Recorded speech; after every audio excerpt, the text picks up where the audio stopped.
ব্রাজিলকে আটকাতে পারলেই নিশ্চিত আর্জেন্টিনার বিশ্বকাপ টিকিট। তবে কোন সমীকরণে বিশ্বকাপ বাছাইয়ে ব্যর্থ হতে পারে আর্জেন্টিনা আর বাদ পড়তে পারে ব্রাজিল? বিস্তারিত জানুন পুরো ভিডিওতে।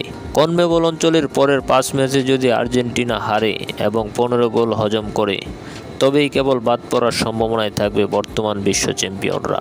যার অর্থটা পরিষ্কার, 2026 সালের বিশ্বকাপে এক পা দিয়ে রেখেছে লিওনেল স্কালোনির শিষ্যরা। 2026 সালের বিশ্বকাপের আয়োজক হিসাবে উত্তর আমেরিকার 3 দেশ যুক্তরাষ্ট্র, কানাডা এবং মেক্সিকো আগেই নিশ্চিত করেছে বিশ্বকাপে অংশগ্রহণ।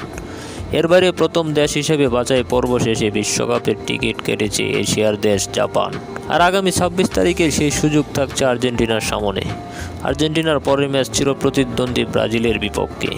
সেই ম্যাচে নিশ্চিত হয়ে যেতে পারে আর্জেন্টিনার পরবর্তী বিশ্বকাপের টিকিট। ঘরের মাঠে ভিনিসিয়াস রাফিনিয়াদের বিপক্ষে 1 পয়েন্ট পেলেই চলতি মাসে নিশ্চিত হয়ে যাবে তাদেরও টিকিট।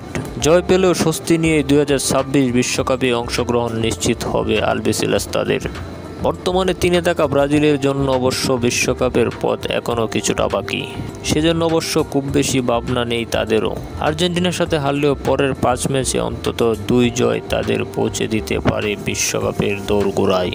তবে আর্জেন্টিনার বিপক্ষে জয় পেতে চাইবে ব্রাজিলও। মর্যাদার লড়াইয়ে কোনো ছাড় দিতে চাইবে না দড়িবাল শিষ্যরা।